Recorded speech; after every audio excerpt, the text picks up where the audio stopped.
Assalamualaikum warahmatullahi wabarakatuh.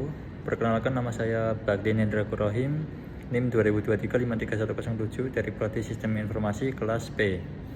Kali ini saya akan mempresentasikan PPT saya yang bertema Bisnis Inteligensi. Oke, kita mulai saja. Bab 1, definisi bisnis inteligensi. Apa itu bisnis inteligensi? BI adalah sekumpulan proses, teknologi, dan alat yang digunakan untuk mengumpulkan, mengolah, menganalisis, dan menyajikan data bisnis guna mendukung pengambilan keputusan yang lebih baik dan lebih cepat. BI memungkinkan organisasi untuk mengubah data mentah menjadi informasi yang bernilai dan wawasan strategis. Melalui sistem BI, data dari berbagai sumber seperti database, sistem transaksi, atau layanan eksternal dikumpulkan dan disatukan. Kemudian disajikan dalam bentuk visualisasi seperti dashboard, laporan, grafik, dan tabel. Hal ini membantu manajemen memahami tren bisnis, kinerja operasional, perilaku pelanggan, dan peluang pasar. Dengan kata lain, bisnis inteligensi bukan hanya tentang mengakses data, tetapi bagaimana data tersebut diolah menjadi pengetahuan yang mendalam untuk mendukung keputusan yang berbasis fakta, bukan sekadar intuisi. Lanjut. Karakteristik utama BI. 1. Data driven, berbasis pada data faktual bukan asumsi. 2. Real time, memberikan informasi terkini. 3. Actionable, menghasilkan insight yang dapat ditindaklanjuti. 4. Scalable, dapat berkembang sesuai kebutuhan organisasi. Lalu evolusi BI. Pertama, tradisional BI fokus pada historical reporting. 2. Modern BI, self-service, analytics, dan real-time insights. 3. Augmented BI, mengintegrasikan AI dan machine learning. Lalu yang kedua, bagaimana BI membantu pengambilan keputusan bisnis? Manfaat utama BI dalam pengambilan keputusan yaitu pertama, menyediakan informasi berbasis data, menggantikan keputusan berbasis intuisi dengan data faktual, memberikan bukti empiris untuk mendukung strategi bisnis, lalu mengurangi resiko kesalahan dalam pengambilan keputusan. Yang kedua, ada mempercepat proses pengambilan keputusan, akses real time ke informasi penting, otomatisasi proses analisis data, dashboard interaktif untuk monitoring cepat. 3. Meningkatkan efisiensi bisnis, identifikasi bottleneck dalam proses bisnis, optimasi resource allocation, lalu ada pengurangan biaya operasional. Lalu yang keempat, ada mendukung perencanaan strategis, ada analisis tren pasar dan kompetitor, forecasting dan prediksi, skenario planning untuk berbagai kemungkinan. Kita lanjut ke bab 3, yaitu komponen utama bisnis inteligensi. Yaitu pertama, ada data integration, yaitu proses menggabungkan data dari berbagai sumber untuk menciptakan pandangan terpadu terhadap informasi bisnis. Fungsi utama data integration yaitu ada data extraction, mengambil data dari berbagai sistem, lalu ada data transformation, membersihkan dan mengkonversi data, lalu ketiga ada data loading, memuat data ke dalam data warehouse. Lalu ada sumber data, database transaksional ERP atau CRM, file eksternal Excel atau CSV, cloud application, social media dan web analytics, IoT device. Lalu ada teknologi yang digunakan, ETL, extract, transform, load tools, data pipelines, API integration, dan real-time streaming. Lalu ada reporting, yaitu proses pembuatan dan distribusi laporan yang menyajikan data bisnis dalam format yang mudah dipahami. Jenis reporting ada operational reports, laporan harian atau mingguan untuk operasional, lalu analytical reports, analisis mendalam untuk insight bisnis.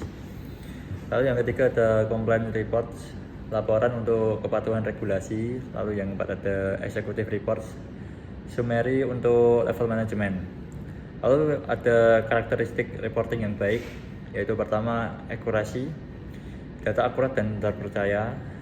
Yang kedua timelines, tersedia tepat waktu.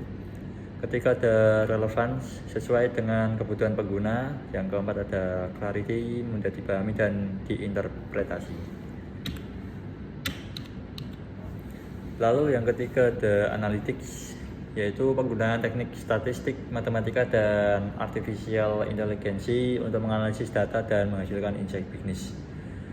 Jenis analytics yang pertama ada descriptive analytics, historical analysis, trend identification, performance measurement. Lalu ada contoh analisis penjualan bulan lalu. Lalu dua, diagnosis analytics, mengapa terjadi, yaitu ada root cause analysis, correlation analysis, data mining, dan ada contohnya mengapa penjualan turun di kuartal tertentu. Yang ketiga ada predictive analytics, apa yang akan terjadi, yaitu ada forecasting, machine learning models, statistical model, dan ada contohnya prediksi demand produk bulan depan. Lalu yang keempat ada prescriptive analytics, apa yang harus dilakukan, optimization, recommendation engines, skenario analisis, lalu ada contohnya strategi optimal untuk meningkatkan penjualan. Dan ada juga teknik analytics, yaitu statistik analisis, data mining, machine learning, artificial intelligence, dan natural language processing. Oke, yang keempat ada dashboarding, yaitu visualisasi data real time yang menyajikan key performance indicator dan matriks penting dalam format yang mudah dipahami. Karakteristik dashboard yang efektif, yaitu pertama, visual, menggunakan chart, graph, atau visualisasi. Kedua, interaktif, menggunakan drill down dan filtering. Tiga, ada real time, data terkini dan up to date. Keempat, ada customizable, dapat disesuaikan dengan kebutuhan user. Lalu ada jenis dashboard.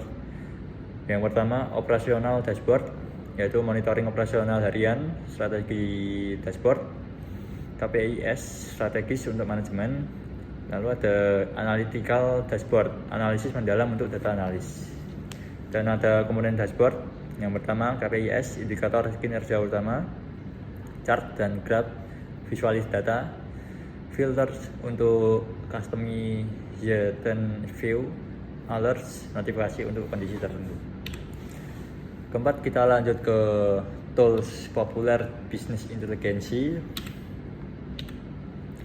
Yang pertama ada Microsoft Power BI, fitur utama Power Query untuk data preparation, Power Pivot untuk data modeling, Power View untuk visualization, Natural Language Queries. Lalu yang kedua ada Google Data Studio, fitur utama Web Based Interface. Yang kedua ada Real Time Data Connection. Tiga ada Customizable Templates. Yang keempat ada Automated Reporting. Ketiga ada SAP Business Objects, fitur utama Web Intelligence for Reporting. Yang kedua ada Crystal Report for Formatted Report. Ketiga ada Lumira for Service Analytics. Yang keempat ada Analysis for OLAP. Lalu yang tools keempat ada Tableau, fitur utama Drag and Drop Interface. Kedua Advanced Chart Types, Real Time Collaboration. Dan keempat ada Mobile Optimized. Kelima, lanjut ke demo implementasi Power BI. Di sini ada gambar sales analytic dashboard, yaitu ada tren naik turunnya dari bulan Januari, Februari, Maret, April, Mei, Juni, Juli, Agustus, September, Oktober, November, Desember, dan trennya ini naik terus. Kita lanjut. Nah, ini sales by product kategori, clothing 25%, elektronik 35%, books 8%, sport 12%, home and garden 20%. Jadi yang tertinggi di sini ada elektronik. Dan regional sales performance itu yang paling tinggi di Asia Pasifik, kedua North America, ketiga Eropa, keempat Latin, dan kelima Middle East. Lalu ada trending product yang paling tinggi ratingnya ada iPhone 15 Pro, lalu kedua ada Samsung Galaxy S24, ketiga ada MacBook Air M3, lalu keempat ada Sony WH, kelima ada iPad Pro. Dan customer acquisition trend dari Januari sampai Desember menaik, dan dashboard metodologi dan data source itu data integration, ada ERP system, SAP, CRM database, e-commerce platform, POS system. Lalu analytic methodsnya ada descriptive analytics, kedua predictive modeling, ketiga trend analysis, lalu keempat statistical forecasting.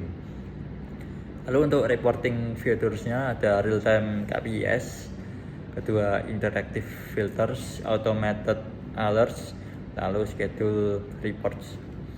Untuk update frekuensinya KPIs secara real time, sales hourly, customer daily, dan trend weekly. Oke, kita masuk ke kesimpulan.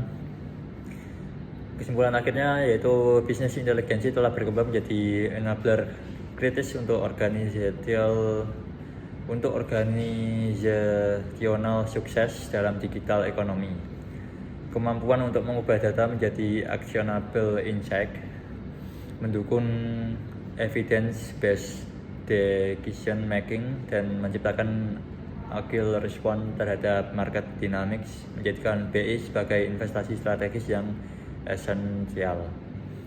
Organisasi yang mengadopsi BI dengan pendekatan yang komprehensif dan strategik akan memiliki foundation yang solid untuk sustainable growth dan competitive advance dalam era data-driven business landscape.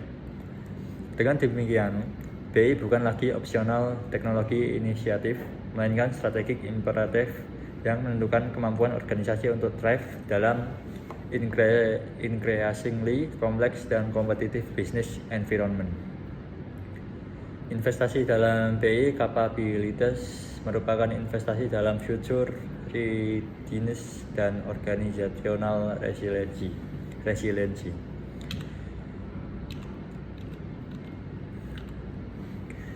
Sekian presentasi dari saya. Mohon maaf bila ada kesalahan kata yang saya ucapkan. Terima kasih. Wassalamualaikum warahmatullahi wabarakatuh.